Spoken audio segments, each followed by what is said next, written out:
Bapak Ibu hadirin yang saya hormati, dari jumlah bulan yang 12 itu Allah jelaskan minha arba'atun hurum. Ada 4 bulan yang disebut bulan yang dihormati, bulan yang disucikan, bulan yang diharamkan. 4. 3 bergandengan, 1 agak terpisah. Yang bergandengan itu Rajab, Sya'ban, Ramadan. Yang agak terpisah itu Muharram. Ini 4 bulan yang dihormati, disebut Ashhurul Hurum. Saudara-saudara, Muharram ini salah satu dari 4 bulan yang istimewa. Kenapa? Banyak peristiwa besar yang terjadi di bulan Muharram. Hampir semua nabi dan rasul berkaitan dengan Muharram ini. Hampir semua nabi dan rasul. Kita akan kutip beberapa saja dalam konteks kekinian. Pertama, Allah menerima taubatnya Nabi Adam pada hari ke-10 bulan Muharram. Adam itu bapak moyang kita. Dosanya 1, makan buah khuldi, dikeluarkan dari surga. Kita dosanya banyak, kepengen masuk, nggak nyambung. Hai Adam, dari tidak ada kamu saya adakan. Saya perintahkan tinggal di surga. Merasa sepi sendirian, saya ciptakan Siti Hawa supaya kamu tenang. Kamu boleh nikmati semuanya. Ini boleh, itu boleh, ini boleh, itu boleh. Makan, makanlah yang kau mau. Minum, minumlah yang kau suka. Pakai, pakailah yang kau senang. Satu yang saya minta, jangan dekati pohon khuldi. Itu kau tidak sanggup, keluar. Diusir dari surga. Sujud Nabi Adam, kata riwayat 40 tahun sujud, membaca Rabbana zalamna anfusana wa illam taghfir lana wa tarhamna lanakunanna minal. Itu namanya istighfarnya Nabi Adam. Istighfar itu kan mengucapkan astagfirullah, basmalah, membaca bismillah. Jangan kayak teman saya disuruh banyak-banyak baca istighfar, benar-benar dia baca istighfar, istighfar, istighfar. Bukan itu maksudnya. Nah, maka salah satu amalan yang sangat dianjurkan di bulan Muharram ini memperbanyak istighfar. Tidak ada orangnya yang tidak. Ayo jujur, ini yang kumpul di sini semua, ada nggak yang nggak punya dosa? Yang merasa nggak punya dosa, ayo ke depan. Ada? Tidak ada. Setiap kita, entah kecil entah besar, sengaja terlupa, pasti mempunyai yang namanya khilaf dan salah. Dan Allah Tuhan kita bukan Tuhan pendendam. Allah Tuhan kita Tuhan yang ramah dan rahmah. Hei manusia, dosamu banyak, tapi ampunanku lebih banyak. Salahmu besar, rahmatku jauh lebih besar. Kau sujud di hadapanku, aku bangga melihatnya. Kau menangis di hadapanku, aku senyum melihatmu. Kau berjalan menujuku, aku berlari menyambutmu. Karena itu amalan yang sangat dianjurkan di bulan Muharram ini memperbanyak istighfar. Itu kalau istighfarnya Nabi Adam. Ada istighfarnya Nabi Yunus. Ibu kenal Nabi Yunus? Di mana kenalannya? Sok tahu. Nabi Yunus itu ketika berdakwah kepada kaumnya yang bandel, memberikan peringatan mau beriman akan turun azab. Kapan Yunus? Akan. Kenapa mesti akan? Sekarang aja kalau mau saya tungguin. Kurang ajar betul ini umat. Akhirnya Nabi Nuh menghindar dengan perhitungan, kalau azab tidak turun saya sudah jauh. Meragukan janji Tuhan. Lalu naik kapal, dinaiki oleh Yunus, kapal mogok. Dicari siapa biang keroknya ini. Diundi, ternyata Yunus. Sampai 3 kali diundi. dibuanglah Yunus ke dasar laut, ditelan oleh ikan Nun atas perintah Allah. Telan itu Yunus, jangan pakai dikunyah, rusak urusan. Telan saja, simpan di perutmu. Dibawa oleh ikan Nun ke dasar lautan. Itu yang oleh Quran dikatakan bertemulah 3 macam kegelapan. Zulumatun salas, gelapnya tengah malam, gelapnya di dasar laut, gelapnya di dalam perut ikan. Itu namanya peteng, mbahnya gelap. Di perut ikan itulah Nabi Nuh sadar akan kesalahannya. Allah meragukan janji Allah. Ia sujud di dalam perut ikan itu, membaca la ilaha illa anta subhanaka inni kuntu. Itu istighfarnya Nabi Yunus. Dibacakan istighfar begitu, ikan sakit perut, Pak. Di dasar laut kemana mau cari apotik? Dia naik ke permukaan, memuntahkan isi perutnya. Nabi Yunus keluar dengan selamat. Itu pun terjadi pada hari ke-10 bulan Muharram. Istighfar intinya itu. Itu amalan utama bulan Muharram, memperbanyak istighfar. Allah selamatkan Nabi Nuh dari bahtera banjir yang luar biasa 10 Muharram. Allah selamatkan Nabi Ibrahim dari pembakaran Raja Namruz 10 Muharram. Setelah Nabi Ibrahim itu menghancurkan berhala-berhala, Abrahat pulang mau ibadah, lihat Tuhannya berantakan, marah besar. Siapa yang menghancurkan Tuhan-Tuhan kita ini? Ada yang lapor, kami lihat Ibrahim. Tangkap. Belum ada bukti, tangkap dulu yang penting. Bukti belakangan. Tangkap. Wah, dikerahkanlah aparat. Tangkap Nabi Ibrahim. Disidang langsung oleh Abrahat, oleh Namruz maksud saya. Ibrahim, kau yang menghancurkan berhala-berhala kami ini, Tuhan-Tuhan kami. Siapa bilang? Ada yang lapor. Saya dengar nggak semua berhala itu hancur. Ada yang paling besar, angkat tangan, saya lihat ada kampak di tangannya. Barangkali yang besar itu iseng tuh, yang kecil-kecil dikampakin. Tanya aja sama dia, kamu gila? Kenapa? Masa kami disuruh nanya berhala? Nggak bisa jawab. Kenapa disembah? Lebih gila mana? Tahu nggak bisa jawab kenapa disembah? Kurang ajar kamu Ibrahim. Dibakar. Ketika Ibrahim dilempar ke kobaran api yang menggunung, Allah perintah api, ya naru kuni bardan wa salaman ala Ibrahim. Hai api, dinginlah sampean. Api Madura waktu itu, Pak. Hai api, dinginlah sampean, selamatkan Ibrahim. Api tunduk kepada perintah Allah. Ibrahim masuk ke kobaran api, selembar rambut pun tidak terbakar.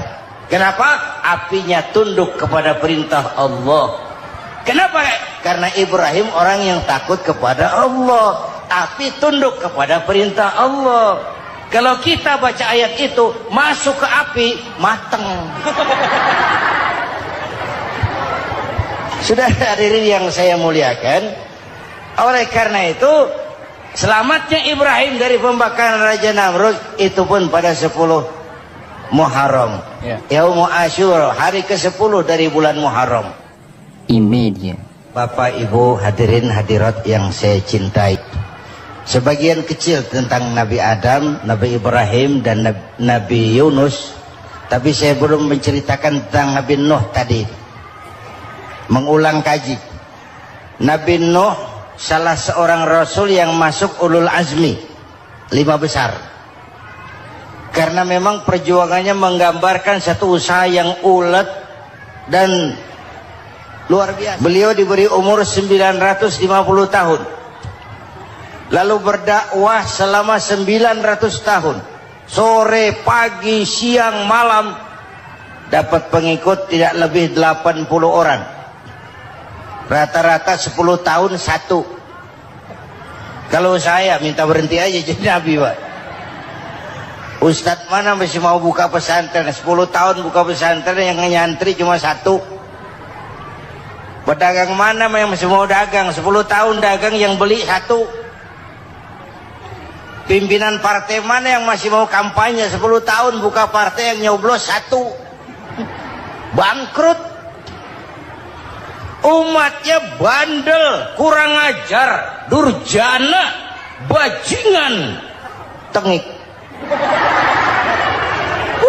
Umatnya Nabi Nuh ini kalau diceramahi telinganya ditutup dengan tangannya. Nabi Nuh akhirnya rekes, Tuhan, siang malam saya berdakwah kepada umat ini, tiap kali saya sampaikan dakwahmu mereka tutup telinganya dengan tangannya, alergi dengar ceramah. Apa itu ceramah? Non profit. Saudara-saudara, jadi mau kamu gimana Nuh? Sudah Tuhan, habiskan saja orang kafir. Nanti kalau punya anak, anaknya pun kafir moyangnya sikat habis. Biasanya kalau bapak kalong, anak kampret. Bapak nyolong, anak nyopet. Fotokopi gimana aslinya? Hampir habiskan saja. Itu mau kamu Nuh? Iya. Oke. Nanti aku turunkan banjir Nuh. Buat kapal. Dengan apa saya harus buat kapal Nuh? Ya dengan kayu, kata Tuhan. Kayunya dari mana Tuhan? Ya dari pohon Nuh. Pohonnya belum ada Tuhan. Ya tanam dulu Nuh. Bikin kapal kayunya nanam pohon. Apa artinya? Perjuangan perlu kesabaran. Sukses itu ada prosesnya. Nggak bisa simsalabim abracadabra lalu kita mau sukses. Semua ada prosesnya. Walaupun kenyataannya begitu. Sukses banyak bapaknya, gagal itu yatim. Kalau kita sukses banyak yang ngakuin. Yang baru ketemu pakai manggil encing. Ketemu baru. Tapi sukses banyak bapaknya. Gagal yatim, nggak ada yang mau ngakuin kalau kita gagal itu. Udah bikin kapal dengan kayu di tengah kampung, bikin kapal ini. Bayangkan di tengah kampung bikin kapal, orang kafir makin menjadi-jadi. Lihat Nuh, kenapa? Makin sarap. Bikin kapal di tengah kampung mau belayar kemana? Tuh lihat, kalau orang nggak tahu tujuan, mountain setengah jalan. Proses yang dinilai bukan finalnya. Ya kayak gitu kesimpulannya. Saya enaknya sendiri. Bikin kapal, kapal mendekati selesai, ini orang kafir rame-rame datang ke kapal Nuh. Mau apa? Buang najis. Sakit perut berangkat ke kapal Nabi Nuh. Nongkrong, dapat 2-3 tumpuk, pulang. Penuh lantai kapal dengan najis manusia. Inilah perjuangan. Bukan jalan raya lurus bertabur bunga di kanan kirinya. Banyak onak dan caci maki, antipat, segala macam. No. Ada orang tua dasar kafir, kurang ajar, sudah stroke berangkat juga ke kapal Nuh. Mau buang najis, pincang-pincang digotong orang. Selesai buang najis dia bangun mau pulang, pegangan tiang kapal terpeleset jatuh di atas tumpukan najis. Terjadi keajaiban, yang struknya sembuh, lumpuhnya hilang, berangkat digotong-gotong pulang jalan gagah sekali. Tapi orang kampungnya heran, ente sudah sembuh? Sudah. Berobat di mana? Kok begitu paten? Di kapal Nuh. Masih banyak.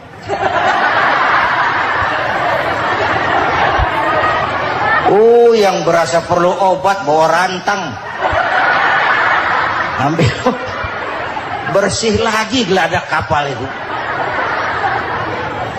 Sudah selesai Nuh? Selesai. Oke, kau orang yang beriman bersamamu, binatang serba sepasang, naik Nabi Nuh, naik orang beriman sepasang. Ini cikal bakal penyelamatan manusia, Pak. Naiklah orang beriman, sudah naik semua. Nabi Nuh kontrol, Ini contoh buat kita. Kontrol. Sudah naik semua teman-teman? Sudah. Pemimpin yang baik bukan cuma terima laporan di belakang meja. Laporan itu yang mana juga bagus. Sama juga kampanye. Kampanye yang mana juga merdu. Kalau saya. Kalau aja yang dihitung. Pernah ada calon bupati kampanye janji, kalau saya berhasil kita akan banyak bangun jembatan di daerah kita. Rakyat ditanya, Pak, nggak ada sungai di kampung kita, Pak. Dia bilang, sungainya kita bangun sekalian. Udah kadung janji, mana pula orang mau bangun sungai itu. Saudara-saudara, kontrol. Jangan cuma tunggu laporan di belakang meja, semua laporan bagus. Ya, Bu? Bu,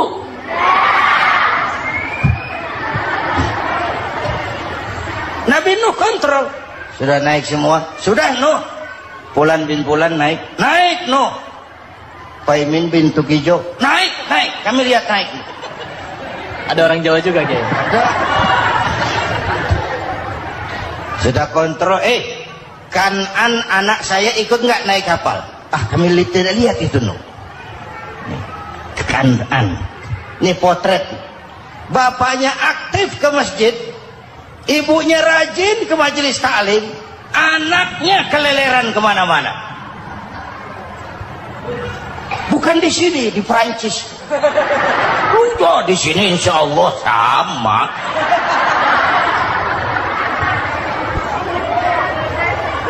Nuh karena sayang anak, Nuh karena cinta anak, Nuh karena tanggung jawab anak, cari naik ke atas kapal. Lihat Kanaan, anak saya, nggak lihat, Nuh. Turun ke ruang bawah, periksa lagi. Mang, ayah Kanaan di dia. Jamaah Tasik ini rupanya ditanya. Tuh ayah, Mang. Ayah ke mana ya budak itu? Turun ke bawah Kanaan tuh. Orang nano orang ketok. Rombongan Jawa Tengah. Naik ke atas buritan.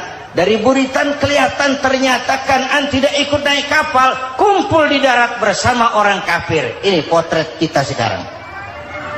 Kumpul sama orang kafir, hanyut anak-anak kita, ditelan budayanya orang kafir, ditelan tradisinya orang kafir, ditelan pergaulannya orang kafir.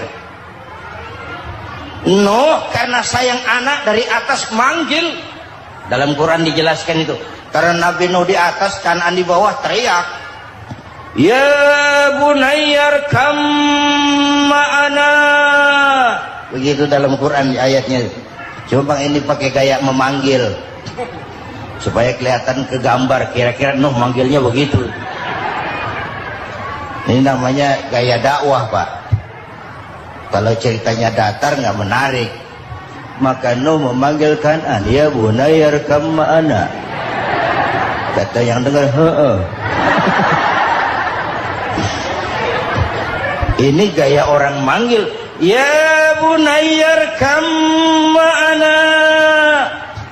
Kanaan, kesini nak, naik kapal sama papi. Di bawah itu, nggak mau papi, John di sini saja. Kata Nuh, jangan nak, Allah sedang murka, akan turun banjir. Kalau datang banjir, papi, sa'awi ila jabalin ya'simuni minal ma'. Saya akan naik ke gunung tinggi yang bisa menyelamatkan saya dari banjir. Kanaan naik ke gunung, gunung dihantam banjir, Kanaan mati. Sampai sekarang. Yang kelima, Nabi Musa, kisah Muharramnya ini. Lahir dalam kondisi yang sulit. Karena Fir'aun mimpi akan lahir seorang anak dari keturunan Bani Israel yang akan menghancurkan kerajaannya. Kata Fir'aun, sudah lahir belum anaknya? Belum. Kalau gitu mulai malam ini laki-laki dilarang bergaul sama istrinya. semua perempuan hamil di bawah pengawasan negara. Mulai hari ini kalau lahir anak laki-laki turut nama Bani Israel, penggal. Satpol PP disiapkan. Udah ada Kiai. Ada. Patroli. Bayangkan, nah Fir'aun itu bikin undang-undang seenaknya sendiri. Apalagi merasa kekuasaannya dalam ancaman. Penguasa manapun kalau merasa dalam ancaman, panik. Padahal kekuasaan itu kayak harimau. Makin lama ditaiki, makin sulit turun. Kenapa? Karena macannya makin lapar. Naik terus capek, turun dimakan harimau. Serba sulit.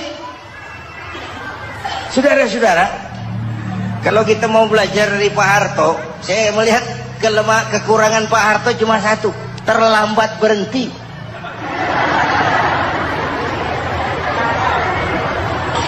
Terlambat berhenti. Di sekelilinginya banyak tukang-tukang jilat, tukang-tukang semir. Pak, kalau tidak ada Bapak kami bagaimana, Pak? Bapak Ibu hadirin yang saya hormati, tapi kehendak Allah terjadi. Lahirlah Musa. Bayinya dihanyutkan di sungai Nil. Bayi sudah menderita, dihanyutkan di sungai Nil. Dan akhirnya besar di lingkungan istana Fir'aun. Diriwayat oleh Ratu Aisyah, perempuan Fir'aun. Setelah mulai berjuang, terjadilah itu. Musa dan pengikutnya dikejar oleh Fir'aun. Sampai di tepi laut, Allah wahyukan Musa, lempar tongkatmu ke laut. Dalam kondisi darurat, mukjizat tiada jalan. Kondisi darurat. Kalau tidak, mukjizat itu maunya Allah, bukan maunya Nabi. Nabi nggak kuasa. Allah yang mau. Tapi hidup Nabi bukan mukjizat, manusiawi. Tidak mentang-mentang ada mukjizat tongkat, tiap sulit main tongkat. Nggak usah berjuang kalau begitu. Itu darurat menyelamatkan umat. Tongkat dilempar ke laut, laut terbelah. Laut terbelah. Itu secara visualnya bisa kita lihat dalam film The Ten Commandments. Udah nonton belum? Urusan nonton kalah sama Ustadz bagaimana sih? Ten Commandments, 10 firman Tuhan. Tekniknya bagus tuh. Bagaimana laut terbelah. Musa lewat, Fir'aun mengejar. Musa sampai di ujung sana, Fir'aun masih di sama tengah perjalanan. Laut nutup kembali. Laut menutup kembali, Fir'aun tenggelam. Cengap-cengap di lautan. Begitu nafas sampai di tenggorokan, Fir'aun sambil cengap-cengap itu, amantu bi Rabbi Musa wa Harun. Duh, kalau begini mah saya juga percaya sama Tuhannya Musa. Malaikat maut jengkel, goblok loh. Terlambat sekarang. Ditenggelamin terus. Modar. Musa selamat. Fir'aun mati. Jenazahnya, jasadnya terdampar di pinggir laut. Beberapa waktu kemudian ditemukan di balsam, diawetkan. Itu sesuai janji Quran. Wa kadzalika nunajjika bi badanika litakuna liman khalfaka ayah. Kami selamatkan badan kamu agar jadi pelajaran bagi orang-orang sesudah kamu nanti. Janji Quran tepat. Janji itu 14 abad yang lalu. Jasad Fir'aun ditemukan, dimumi, diawetkan, dibalsam di bawah nama Farao Ramses II. Sekarang tersimpan di Museum Negara di Mesir. Kapan-kapan nanti ibu main ke Mesir, mampir. Naik ojek paling berapa itu? Oh, orangnya tinggi, hidungnya mancung. Pokoknya pantaslah jadi Fir'aun. Selamatnya Musa di kejaran Fir'aun di ujung sana itu terjadi pada hari ke-10 bulan Muharram, yang oleh orang Nasrani diperingati dengan hari raya Paskah. Mereka melaksanakan puasa, mensyukuri nikmat keselamatan dari kejaran Fir'aun. Makanya kalau kita ikut puasa di bulan Muharram bukan mengikuti syariatnya Nasrani, salah. Karena Nabi mengajarkan, itu sumbernya. Bukan ikutan sama ibadahnya Israel. Tapi memang agama ini kan merupakan mata rantai. Datang Rasul baru melengkapi Rasul sebelumnya, datang Rasul baru melengkapi Rasul sebelumnya. Mata rantai yang berkaitan. Setelah Muhammad selesai, selesailah tugas Nabi dan Rasul. Selesailah misi Nabi dan Rasul. Tidak ada Nabi lagi sesudah Nabi Muhammad. Itu harga mati, titik. Gak ada kompromi. Siapapun sekarang ini nggak datang ngaku jadi Nabi, wajib tidak percaya. Wajib tidak percaya.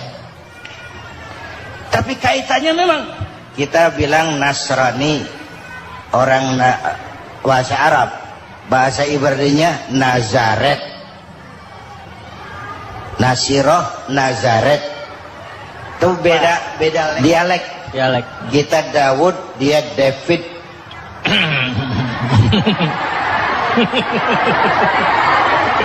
Ibrani. Kita Ali, dia Alek. Kita Sulaiman, dia Solomon. Kita Camat, dia Comot. ini yang ngomong ini comot sembarang. Ini dia. Bapak dan Ibu jamaah yang saya cintai, pertanyaan pertama, hijrah qalbiyah. Ada hijrah badaniyah, hijrah fisik yang dilakukan Nabi dan sahabat dari Mekah ke Madinah. Itu hijrah badaniyah. Ada hijrah qalbiyah, hijrah hati. Dan ini yang kita perlukan sekarang. Karena refleksinya akan membias kepada alur kehidupan. Kalau hati kita mau berhijrah, fisik akan ngikuti. Hijrah dari tempat, dari malas ibadah menjadi rajin ibadah. Hijrah dari maksiat kepada yang ma'ruf. Dari berpecah belah menjadi bersatu. Hijrah seperti itu yang sangat kita perlukan. Apalagi masyarakat ini paternalistik. Kita harus hijrah mental sekarang ini. Maka yang disampaikan tadi benar. Seorang ketua MK siap mengundurkan diri kalau terbukti anak buahnya terlibat suap. Itu walaupun siap, tapi sudah angin segar buat rakyat. Bahwa masih ada banyak insya Allah pejabat kita yang punya harga diri. Walaupun ada juga pejabat kita yang muka tembok, kulit badak, kuping kebo. Muka tembok, kulit badak, kuping kebo. Biasanya kalau kereta api tabrakan di negara-negara maju, Menteri Perhubungannya mundur. Di kita petugas palang pintu dipecat. Jauh sekali Menteri sama petugas palang pintu. Benar diadili yang krocok-krocok, kopral-kopral itu. Padahal hadisnya jelas. Ar-rashi wal murtashi finnar. Yang nyuap dan yang nerima suap, dua-duanya neraka. Kasus potret belakangan ini, yang nerima suap, yang diuber, yang nyuap aman, yang nyuap aman, yang korupsi pajak dikecil-kecilin, yang ngemplang pajak aman. Padahal ngemplang pajaknya triliunan. Padahal dia sudah dikasih fasilitas oleh negara mengelola sumber daya alam negara yang artinya milik rakyat. Dia harus bayar pajak, uang pajaknya dikumpulkan bagi sebesar-besar kemakmuran rakyat. Itu tindakan merugikan rakyat. Karena itu betul, saya setuju, hijrah qalbi yang perlu kita lakukan sekarang. Hijrah hati. Kita ini bangsa Indonesia, seperti timnas. Timnas sekarang anak-anak muda sudah berani pakai baju PSSI. Iya. Kenapa? Menang. Coba kalau kalah terus, nanti menang. Tapi bangsa Indonesia itu memang seperti timnas. Namanya kesebelasan. 11 orang.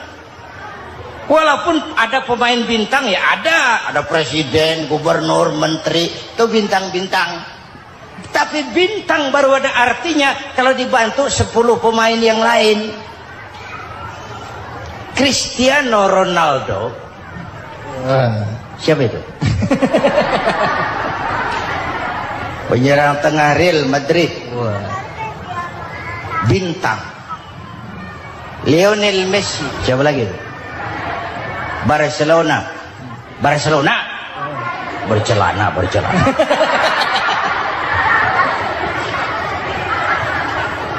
Michael Rooney, bintang Manchester United.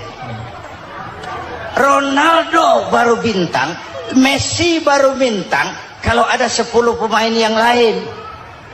Bagaimanapun hebatnya Cristiano Ronaldo, kalau sendirian lawan satu kesebelasan babak belur. Itulah kita, bangsa Indonesia. Kita satu kesebelasan, harus saling memperkuat.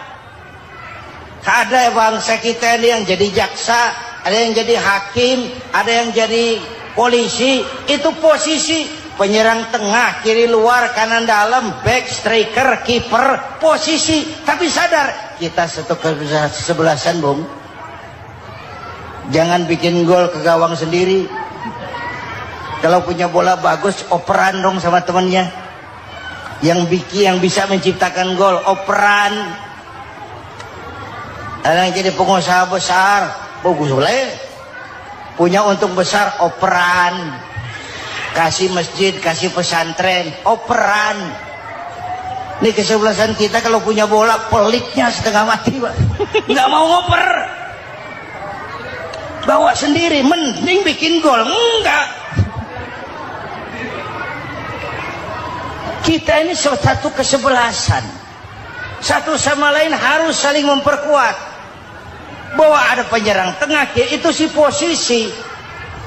Tapi kalau memang peluang memungkinkan, ayo dong operan. Saya iri sama kesebelasan Nasrani di Indonesia. Mereka kalau punya bola operannya cakep. Gereja cepat selesai, rumah sakit Kristen cepat selesai. Kenapa? Operannya bagus. Kita ini kalau punya bola bawa sendiri, nggak mau ngoper. Maka masjid nggak selesai-selesai. Madrasah banyak yang bocor. Rumah sakit Islam kalah bersaing. Kenapa? Operannya berat. Yuk menyadari kita ini timnas, satu kesebelasan. Jangan menjegal kawan seiring, kawan sendiri dijegal. Sudah musuh terlalu kuat, gawang sendiri dijebol. Akhirnya terbalik kita ini. Ujian terberat telah diberikan Allah kepada para anbiya. Kemudian para aulia, kemudian para ulama. Summal amsal fal amsal, ke bawah dan ke bawah, diuji setiap orang menurut kekuatannya berpegang kepada agama. Kalau karena anak Melayu bilang, kalau takut dengan ombak, jangan berumah di tepi pantai. Kalau takut diterjang ombak, jangan berumah di tepi pantai. Kata ibu tadi, mau jadi pohon tinggi harus berani ketiup angin. Makin tinggi pohonnya, makin keras anginnya. Takut angin, jangan jadi pohon tinggi, jadilah rumput. Nggak ditiup angin, tapi diinjak kebo. Apa yang nggak ada resikonya? Apa yang nggak ada resikonya? Semua nabi ada yang dihantam kekuasaan yang arogansi. Ibrahim berhadapan dengan Namrud. Musa berhadapan dengan Fir'aun. Ada yang diuji dengan berhadapan umat yang sangat kurang ajar. Ada yang diuji dengan Yusuf yang dahsyat. Digosipi sama Zulaikha itu. Nabi Yusuf. Nabi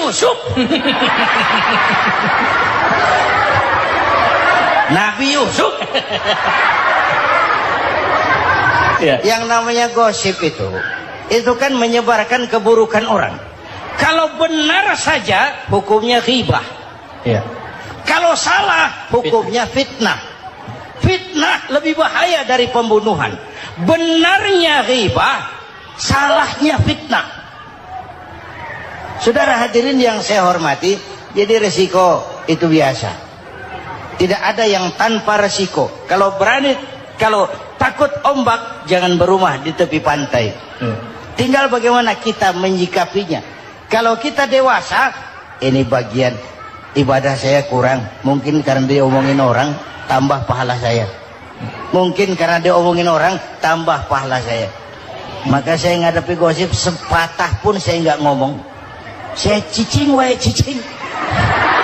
Saya percaya masyarakat itu punya filter. Amin. Saya percaya Tuhan itu.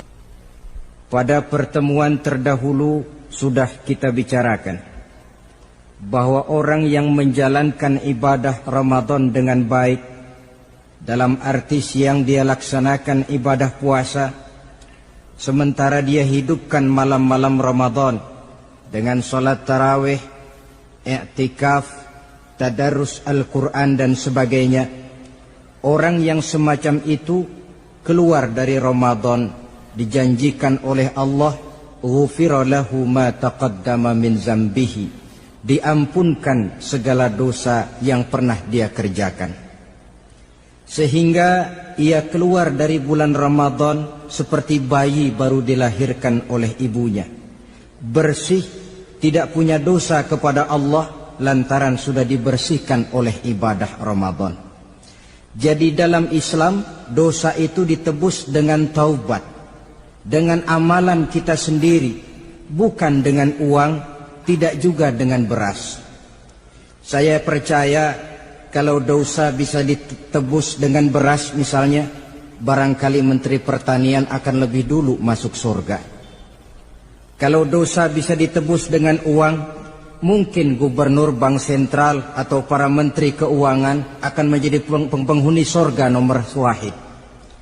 Dalam Islam dosa ditebus dengan taubat kepada Allah. Orang yang melaksanakan ibadah dengan baik di bulan Ramadan, keluar Ramadan masuk 1 Syawal seperti bayi baru dilahirkan oleh ibunya. Pantas dia mengucapkan minal aidin, semoga kami termasuk orang yang kembali kepada fitrah, suci, bersih. Dia rayakan hari itu, hari di mana dia kembali kepada kesucian. Itulah hakikat daripada Idul Fitri. Dengan kata lain, Idul Fitri ini tidak bisa dilepaskan kaitannya dengan ibadah Ramadan. Hanya oleh karena kita melaksanakan ibadah Ramadan, maka kita rayakan Idul Fitri. Dengan bahasa yang lebih langsung, sebenarnya yang berhak merayakan Idul Fitri mereka yang mengisi Ramadan dengan kegiatan ibadah. Saudara-saudara kaum muslimin yang berbahagia, lalu bagaimana prosesnya? Yang pertama, manakala datang senja akhir Ramadan, wajiblah kita mengeluarkan zakat fitrah. Sebab Rasulullah sallallahu alaihi wasallam bersabda, "Saumul 'abdi mu'allakun ma baina as-sama'i wal ardi hatta yuaddiya shadaqatal fitri." Sesungguhnya puasa seorang hamba bergantung antara langit dan bumi, yakni belum diterima oleh Allah sampai dia mengeluarkan zakat fitrahnya. Memang boleh mengeluarkan zakat fitrah itu sejak awal Ramadan. Itu waktu yang dibolehkan. Jadi saudara tidak mau sibuk, begitu 2 hari puasa lalu bayar zakat fitrah, boleh. Tetapi waktu yang wajib sejak terbenam matahari akhir Ramadan. Waktu yang terbaik untuk membayar zakat fitrah selesai sholat subuh sebelum orang berangkat melaksanakan sholat Idul Fitri. Waktu yang makruh setelah orang selesai sholat Idul Fitri lalu baru bayar zakat fitrah, makruh di situ. Sedangkan waktu yang haram apabila matahari terbenam pada hari raya tanggal 1 Syawal baru mau bayar zakat fitrah, sudah haram hukumnya. Jadi diawali dengan membayar zakat fitrah. Dan ini merupakan realisasi daripada latihan puasa, cinta kepada fakir miskin. Orang bilang kan bulan Ramadan itu katanya bulan latihan. Kata orang Jawa, month of training. Bulan latihan. Apa sih perlunya latihan? Kalau PSSI masuk latihan, tentu keluar latihan mainannya makin bagus. Elias Pikal masuk latihan, keluar latihan gaya tinjunya makin hebat. Itu perlunya latihan. Kalau latihan tiap hari tapi main kalah terus, orang kan bilang buat apa latihan kalau main kalah terus. Kita muslimin selama Ramadan sebulan penuh masuk latihan. Latihan sabar, latihan jujur, latihan disiplin, latihan sederhana, latihan mengendalikan nafsu. Berhasil atau tidaknya latihan itu kelihatan dalam gaya hidup kita sesudah keluar Ramadan. Kalau tidak, Ramadan sabar, habis Ramadan habis sabarnya. Ramadan rajin ke masjid, selesai Ramadan selesai ke masjidnya. Ramadan rajin baca Quran, selesai Ramadan selesai rajinnya. Itu pertanda latihan tidak berhasil. Maka salah satu latihan ini kita buktikan kecintaan kita kepada fakir miskin dengan kewajiban membayar zakat dan zakat fitrah. Ya Allah, sudah saya rasakan bagaimana tidak enaknya lapar dan haus. Sudah saya rasakan bagaimana tidak enaknya penderitaan orang-orang fakir dan miskin yang tiap hari kelaparan dan kehausan. Sebagai pertanda ya Allah, saya keluarkan zakat fitrah ini untuk orang-orang fakir dan miskin. Itu kita keluarkan pada saat matahari akhir Ramadan terbenam. Masuk malam pertama bulan Syawal. Malam takbiran kalau istilah di kampung kita ini. Allah Subhanahu wa taala dalam Al-Qur'an menjelaskan walitukmilul iddata. Hendaklah engkau sempurnakan jumlah bilangan hari puasamu. Berpuasa sebulan penuh. 30 hari atau lebih sering 29. Bila sudah sempurna hari puasa itu, walitukabbirullah, hendaklah engkau agungkan Allah. Hendaklah engkau bertakbir. Oleh karena itu disunahkan menghidupkan malam 1 Syawal, malam hari raya Idul Fitri itu dengan memperbanyak takbir. Sejak matahari terbenam selesai sholat maghrib, kita kumandangkanlah kalimat takbir itu dari rumah ke rumah, dari surau ke surau, dari masjid ke masjid, dari kampung ke kampung, pertanda rasa syukur kita yang tiada terhingga kehadirat Allah Subhanahu wa taala, Tuhan yang Maha Esa dan Maha Kuasa. Entah kenapa, bila matahari akhir Ramadan terbenam, datang malam 1 Syawal, berubah perasaan kita. Sedih menjadi gembira, sukar menjadi mudah, hati yang tadinya digenangi air kebencian berubah menjadi hati yang penuh dengan cinta kasih kepada sesama. Kumandang takbir bagi orang-orang yang hidup tinggal di rantau, mengingatkan dia kepada kampung halamannya. Terkenang dia sungai tempat dia mandi, lapangan tempat dia bermain. Oi kampuang nan jauh di mato katanya. Sehingga orang-orang yang tinggal di tanah rantau diusahakannya benar supaya bisa berlebaran pulang mudik katanya, nak berkumpul dengan sanak keluarganya supaya lebih mudah bersilaturahmi sambil mengenang masa-masa lalu di kampung halaman.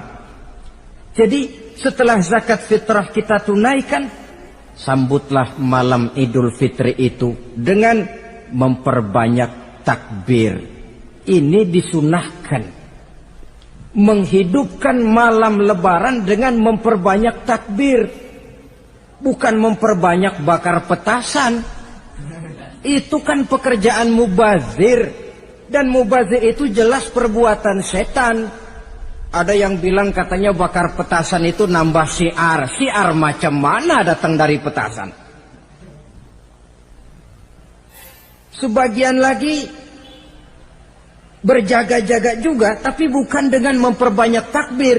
Bergadang-gadang di pinggir jalan, ngebut dengan kendaraan aneka warna. Tidak itu yang diajarkan agama. Berkumpul kita di surau, berkumpul kita di masjid, paling kurang berkumpul di rumah dengan keluarga.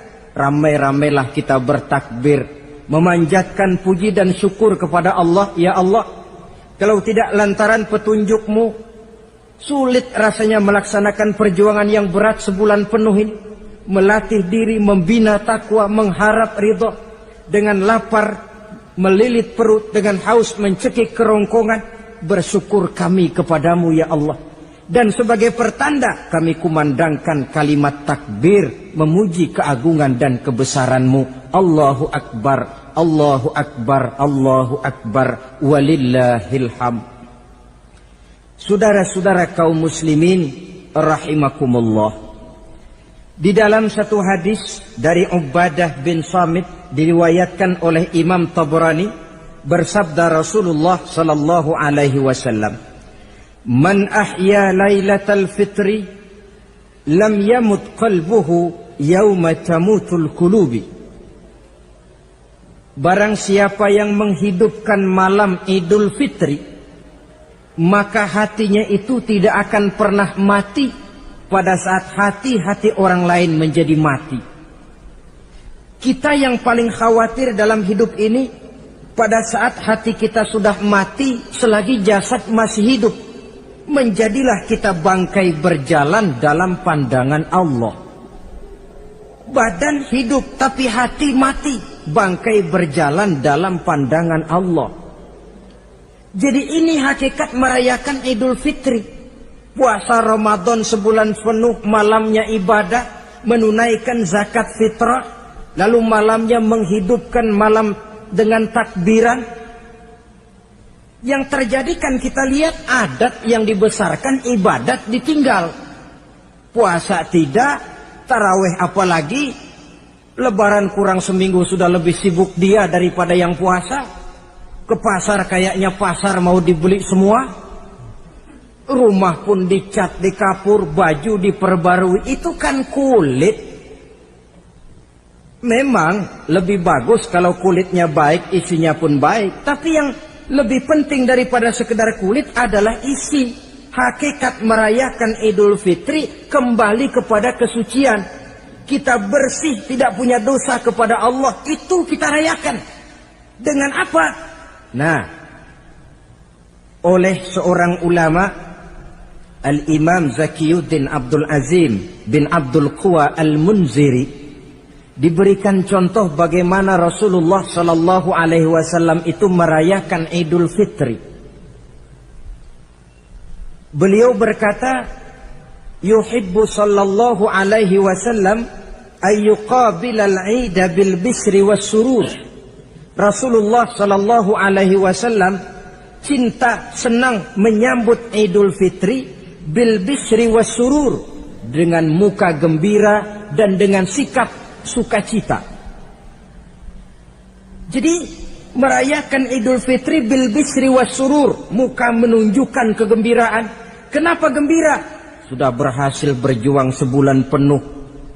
Bukan gembira lantaran di rumah banyak dodol, kue, pakaian serba baru, sepatu pun serba baru. Bukan itu yang kita gembira. Gembira lantaran telah berhasil berjuang mengalahkan nafsu, memenuhi perintah Allah, melaksanakan puasa. Gembira lantaran kita kembali suci seperti bayi baru dilahirkan oleh ibunya. Bil bisri, muka menunjukkan kegembiraan, cerah di malam itu sampai di hari lebarannya.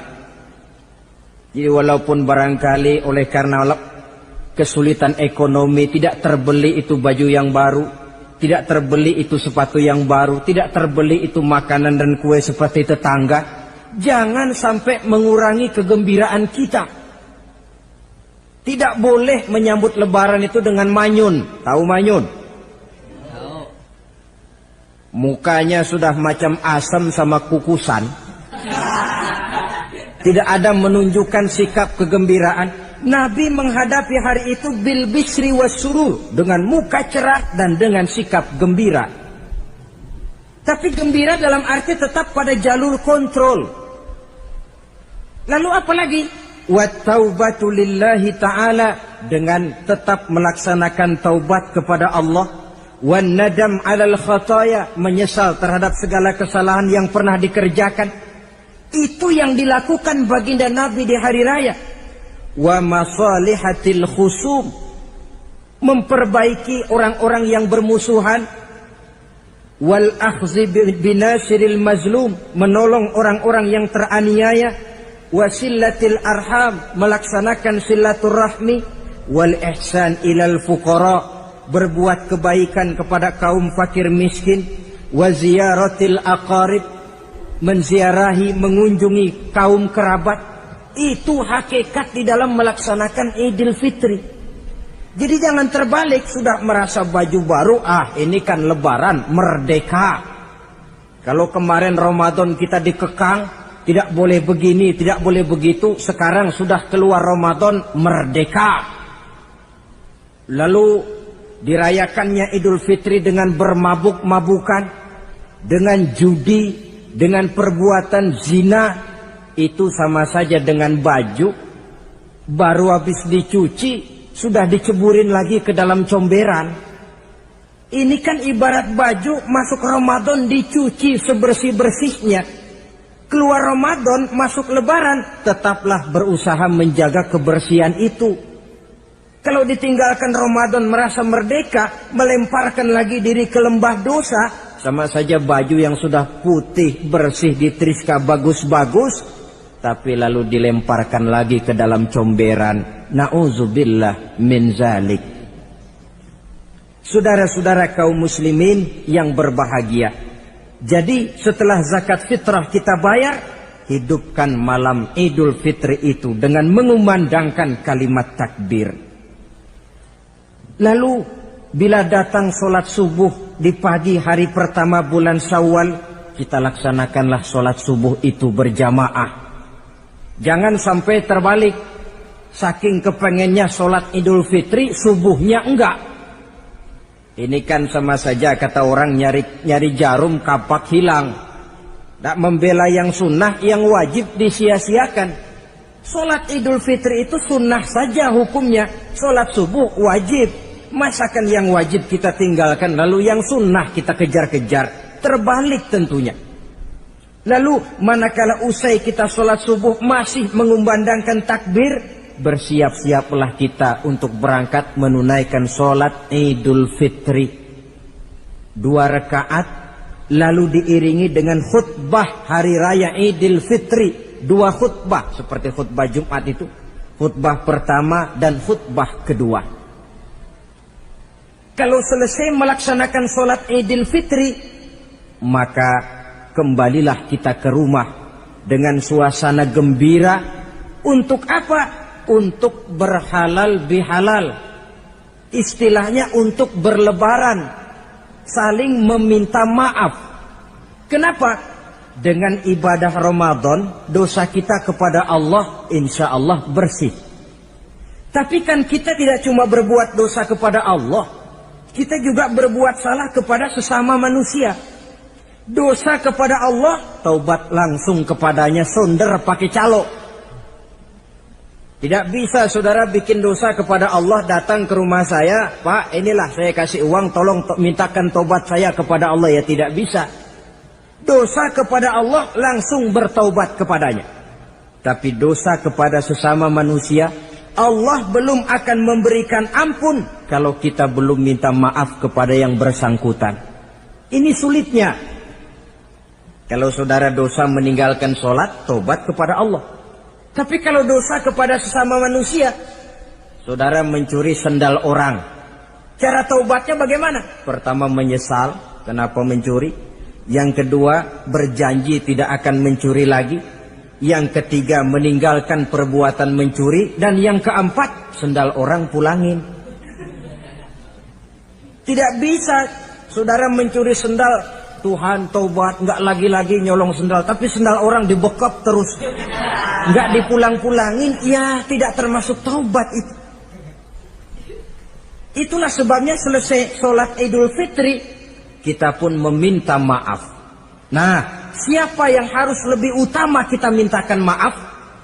Satu riwayat menjelaskan bahwa selesai sholat Idul Fitri, para sahabat mendengar Rasul mengucapkan amin sampai 3 kali. Amin, amin, amin. Heran para sahabat. Ini Rasulullah tidak ada angin, tidak ada hujan. Kenapa amin sampai 3 kali? Mereka pun bertanya, ya Rasul, tadi amin sampai 3 kali kenapa? Kalian tidak tahu? Tidak tahu ya Rasul.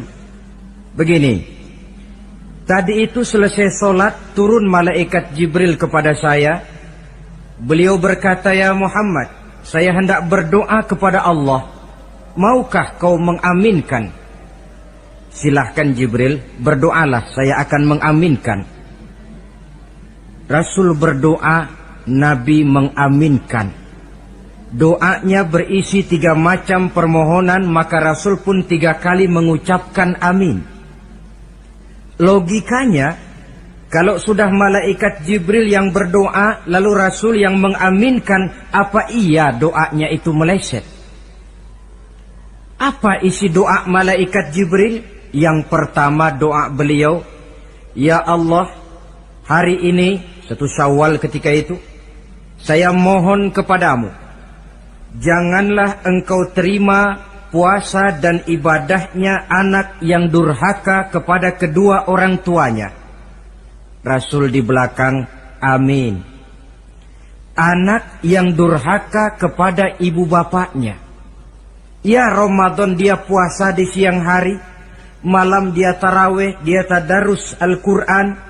Kalau sudah durhaka kepada ibu bapaknya, ibadahnya didoakan oleh malaikat Jibril, diaminkan oleh Rasul agar tidak diterima oleh Allah Subhanahu wa ta'ala. Sebab itu manakala usai sholat Idul Fitri, pulang kita ke rumah, bersimpuhlah kepada ibu bapak, meminta maafnya, meminta ridhonya. Ibu kita yang telah mengandungkan kita, melahirkan kita antara pilihan hidup dan mati.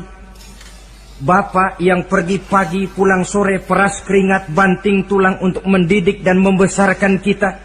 Demi setelah kita yang anak ini jadi orang, kadang-kadang lupa kacang akan kulitnya. Bagaimanapun tinggi status sosial seorang anak, bagaimanapun banyak gelar di sandangnya, bagaimanapun kayanya dia, kalau sudah durhaka kepada kedua orang tuanya, alamat hidup tidak akan memperoleh keberkahan. Doa malaikat Jibril yang kedua, ya Allah, hari ini saya mohon kepadamu, jangan engkau terima puasa dan ibadahnya suami istri yang tidak saling memaafkan. Sebab itu seorang suami, seorang istri, selesai turun sholat Idul Fitri, hendaklah berlapang dada si suami memaafkan istrinya, meridhokannya. Si istri pun bersimpuh meminta maaf dan ridho suaminya. Istri yang durhaka kepada suaminya. Sebab itu tidak heran kalau Rasul dalam satu hadis pernah menjelaskan, ayyumam ra'atin matat wa zawjuha anha radin illa dakhalatil jannah. Kalau ada seorang perempuan meninggal dunia, suaminya ridho kepadanya, itu perempuan akan masuk surga. Ini artinya, kalau seorang perempuan meninggal, suaminya tidak ridho kepadanya, biar dia tukang sholat, biar dia ahli puasa, biar dia hadir di majelis taklim manapun, meninggal tidak diridhoi suaminya, pintu surga belum dibukakan sampai suaminya ridho kepadanya. Riwayat lain menjelaskan bahwa sepulang Isra dan Mi'raj, Rasul bercerita kepada para sahabat, saya dalam perjalanan Mi'raj itu diperlihatkan neraka. Neraka ya Rasul? Iya. Lalu bagaimana? Saya lihat isinya kok kebanyakan perempuan. Perempuan? Laki bagaimana ya Rasul? Laki juga tidak sedikit. Kenapa lebih banyak perempuan ya Rasul? Apa mereka tidak sholat? Sholat. Tidak puasa barangkali? Mereka rajin puasa. Tidak suka mengaji barangkali? Mungkin lebih rajin dia dari suaminya. Lalu apa penyakitnya ya Rasul? Beliau menjawab, hunna yakfurnal asir. Penyakit perempuan itu dimanapun, tidak pandai bersyukur, kurang rasa terima kasih kepada suaminya. Suaminya yang bertahun-tahun pergi pagi pulang sore, peras keringat banting tulang untuk menghidupi keluarga, sekali saja terselip berbuat salah, hilang jasanya yang bertahun-tahun itu. Cuma salahnya saja yang diingat. Ibarat kata pepatah, panas setahun, habis dibalas oleh hujan satu hari. Habis dibalas oleh hujan satu hari. Malaikat Jibril yang ketiga, ya Allah, hari ini saya mohon kepadamu, janganlah engkau terima puasa dan ibadahnya muslim yang tidak mau memaafkan sesama saudaranya muslim. Tugas kita adalah meminta maaf, tetapi memberi maaf lebih mulia, karena memang memberi maaf lebih sulit daripada meminta maaf. Oleh sebab itu momen hari raya Idul Fitri intinya adalah halal bihalal. Bukan lalu merasa merdeka sudah ditinggalkan oleh Ramadan, berbuat sesuka hati, yang laksana baju sudah dibersihkan tapi dibenamkan kembali ke dalam lumpur. Yang kita inginkan agar bersih hubungan kita dengan Allah dan baik juga hubungan kita kepada sesama manusia. Hadis yang kedua, pada suatu hari ketika kumpul dengan para sahabat, Rasul bertanya, Atadruna manil muflis? Saudara-saudara, tahu nggak siapa orang bangkrut, orang sial, orang yang tidak beruntung itu siapa? Pertanyaan yang menarik. Jawaban sahabat macam-macam. Ada yang bilang al-muflisu fina man la dirham lahu wala mata'. Ya Rasul, menurut pendapat kami orang yang bangkrut, orang yang sial, yang tidak punya duit dan tidak punya harta. Itu jawab sahabat, dan begitu jawab banyak orang sekarang. Siapa yang banyak uang raja dia, yang tidak punya uang bangkrut dia. Sampai-sampai pepatah orang Arab bilang, innad darahima fil amakini kulliha taksur rijala mahabatan wa jalala. Uang itu di mana-mana katanya bikin hebat orang yang memilikinya.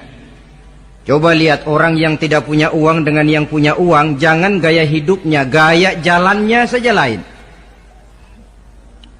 Coba orang kerja itu hari Kamis sama hari Sabtu lain jalannya. Hari Kamis loyo, lesu, manyun. Tapi kalau sudah hari Sabtu gagah bukan main. Kenapa? Ada uang di kantongnya. Wahia lisanun liman arada fasahatan. Uang adalah lidah yang paling fasih untuk bicara. Bicara lidah macet, coba uang yang bicara talk share. Wahia silahun liman arada qitalan. Uang juga senjata paling ampuh bagi orang yang mau maju ke medan perang.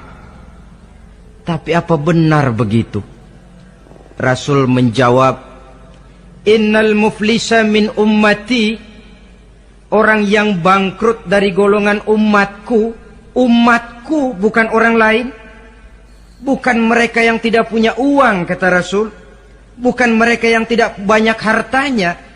Orang yang bangkrut dari golongan umatku, mayyati yaumal qiyamah bisolatin wa siyamin wa zakatin. Orang yang di hari kiamat nanti datang menghadap Allah dengan membawa pahala solat. Sebab waktu di dunia dia tukang solat. Menghadap Allah dia setor, ya Allah ini pahala solat saya. Solat wajibnya, solat sunnah rawatib nawafilnya. Wasiyamin, pahala puasa juga dia bawa setor kepada Allah. Baik puasa wajib Ramadan, puasa sunnah Senin Kemis, puasa sunnah 6 hari di bulan Syawal. wa zakatin, pahala zakatnya juga dia bawa menghadap Allah di satu pihak. Cuma sayang kata Allah, wa ya'ti qad syatama haza, dia juga datang membawa dosa karena pernah mencaci maki orang. Wa qazafa haza, pernah memfitnah orang. Wa akala mala haza, pernah memakan harta orang dengan cara yang batil. Wa syafaka dama haza, mengalirkan darah orang tanpa alasan yang benar. Di satu pihak datang membawa pahala ibadah, di lain pihak datang menyandang dosa kepada manusia. Kalau ini yang terjadi, bagaimana nasib kita? Kata baginda Rasul, maka diambillah dosa orang yang pernah kita fitnah. Untuk apa? Diberikan kita. Sudah enak-enak, ya Allah, ini pahala solat saya. Tahu-tahu datang orang, sebentar ya Allah, orang ini waktu di dunia memang ahli solat, tapi saya tanpa salah pernah difitnah. Sakit hati saya, hancur nama baik saya lantaran ulahnya. Saya menuntut keadilan. Benar, orang ini pernah kau fitnah? Benar ya Allah. Kalau begitu pahala solatmu sini, kasihin orang yang kau fitnah. Habis pahala solat, datang lagi orang menagih, ya Allah, dia memang waktu di dunia ahli bayar zakat, tapi juga dia sering makan harta orang dengan cara yang batil. Benar? Benar ya Allah. Sini, pahala zakatmu berikan kepada orang yang hartanya kau makan dengan cara yang batil. Fa in faniyat hasanatuhu qabla ayyuqda ma alaihi, kalau pahala kebaikannya sudah habis untuk nutup hutang dosa, sementara tagihan datang terus, ukhiza min khotoyahum, maka diambillah dosa orang-orang yang pernah kita fitnah, kita caci maki, kita zolimi, untuk diberikan kepada kita. Apa enggak bangkrut ini? Sudah pahala dipretelin, dosa dikasih lagi. Ibarat orang dagang, modal habis, tagihan utang datang terus. Apa pasalnya ini? Dia cuma baik kepada Allah. Solatnya betul, puasanya bagus, zakat dia bayar. Tapi kepada sesama manusia, dia tukang fitnah, tukang mencaci maki, ahli makan harta orang dengan cara yang batil. Bangkrut nasibnya di akhirat nanti.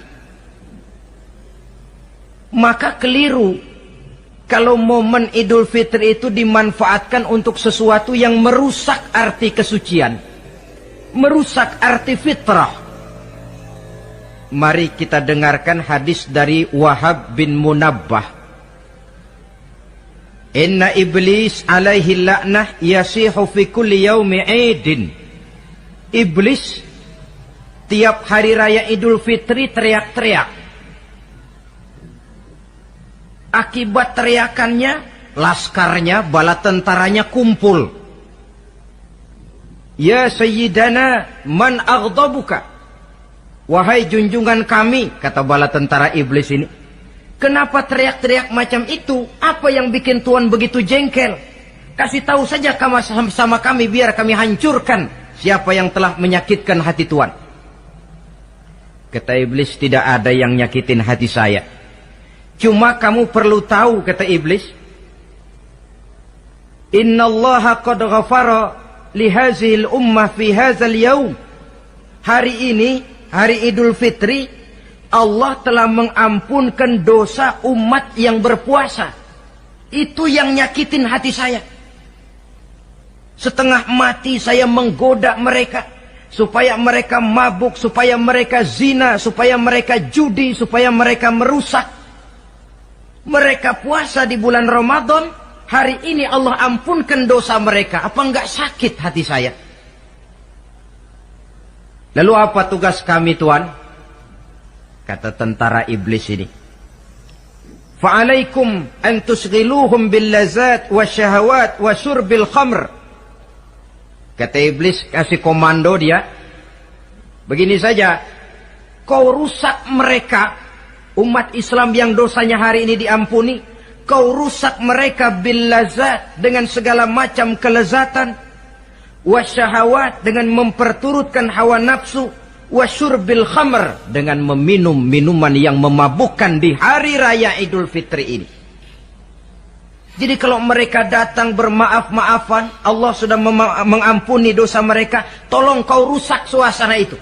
Tanamkan kepada mereka supaya menikmati hari ini dengan segala macam kelezatan, memperturutkan hawa nafsunya, meminum minuman keras, hanyut di meja judi, sehingga melupakan arti hakikat Idul Fitri yang sebenarnya.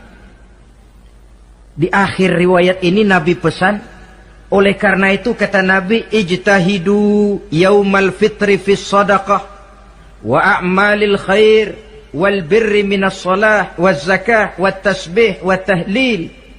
Oleh sebab itu kata Nabi, hati-hatilah kamu, sungguh-sungguhlah kamu pada hari Idul Fitri ini melaksanakan segala macam kebajikan seperti sedekah, perbuatan baik, salat, zakat, mengucapkan tasbih, tahlil, karena hari ini Allah telah mengampunkan dosa kamu.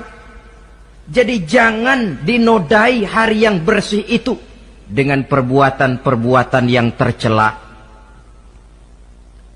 Inilah kelirunya kalau adat lebih dibesarkan daripada ibadat.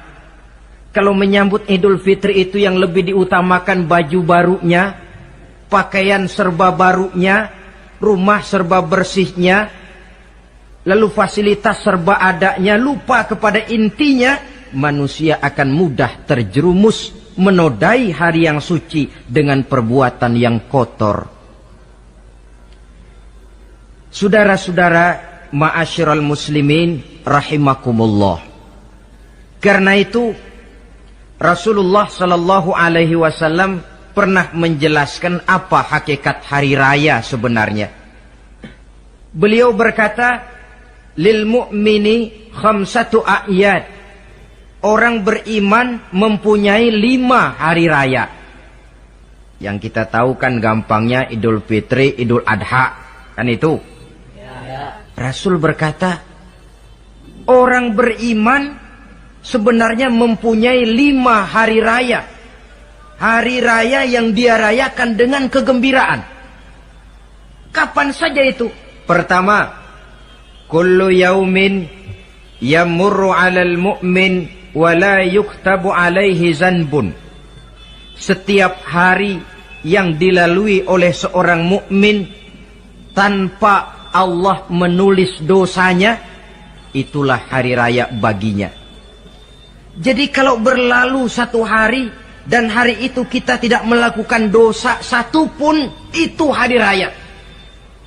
Dengan kata lain, bergembiralah seorang mukmin kalau dia bisa melewati satu hari tanpa di hari itu dia melakukan dosa. Itu hari raya. Aduh, saya girang benar hari ini. Kenapa? Hari ini tidak ada dosa yang saya kerjakan rasanya. Hari raya pertama adalah hari di mana kita lewati tanpa melakukan dosa. Kira-kira bisa nggak satu hari lewat tanpa dosa? Ya, bukan cuma sekedar mau, tapi berusaha untuk bisa. Ini hari raya yang pertama. Yang kedua kata Nabi, al-yaumul ladzi yakhruju fihi minad dunya bil iman wasyahadah wal ismah min kaidis syaitan. Hari di mana dia keluar meninggalkan dunia ini, kembali kepada Allah bil iman, dengan membawa iman, wasyahadah, mengucapkan 2 kalimat syahadat, wal ismah min kaidis syaitan, dan selamat dari tipu daya setan. Saudara-saudara, mati membawa iman, sempat mengucapkan 2 kalimat syahadat, selamat dari tipu daya setan, itu hari raya kita. Sebab apa? Yang paling kita khawatir kalau sudah meninggalkan dunia tanpa membawa iman, tidak sempat mengucapkan 2 kalimat syahadat. Nah, supaya kita mati bisa mengucapkan 2 kalimat syahadat, caranya bagaimana? Ya tergantung latihan dan kebiasaan. Orang kepengen kaya mesti latihan kaya. Orang kepengen bisa nyanyi mesti latihan nyanyi. orang yang dalam hidupnya sering mengucapkan 2 kalimat syahadat, insya Allah di akhir hayatnya pun kalimat itu yang akan diucapkannya. Makanya kalau Allah pesan, la tamutunna illa wa antum muslimun, jangan kamu mati kecuali dalam Islam. Bagaimana supaya kita mati dalam Islam? Hidup ini pun biasakan dalam Islam. Hanya mereka yang membiasakan hidup secara Islam, insya Allah bisa mati dalam lingkungan Islam. Ini hari raya yang kedua. Yang ketiga, al-yaumul lazi yujawizu fihi sirat wa ya'manu min ahwalil qiyamah. Hari di mana dia lewat di atas sirat dan aman dari huru-hara hari kiamat. Lewat di atas sirat dengan selamat, itu hari raya yang membawa kegembiraan. Yang keempat, al-yaumul lazi yadkhulu fihi al-jannah wa ya'manu minal jahim. Hari di mana dia masuk ke dalam surga dan aman dari siksaan neraka. Hari raya terakhir, al-yaumul lazi yanzuru fihi ila rabbih. Hari di mana dia bertemu dengan Allah Tuhannya. Itu hari raya terbesar. Masuk surga itu enak, tapi bertemu Allah jauh lebih enak. Sama saja kita masuk istana negara itu nikmat, tapi bertemu presiden jauh lebih nikmat. Mungkin begitu masuk istana negara kita heran, kagum melihat lukisan, melihat dekorasi. Tapi begitu bertemu dengan kepala negara, lupa kita dengan indahnya bangunan istana negara.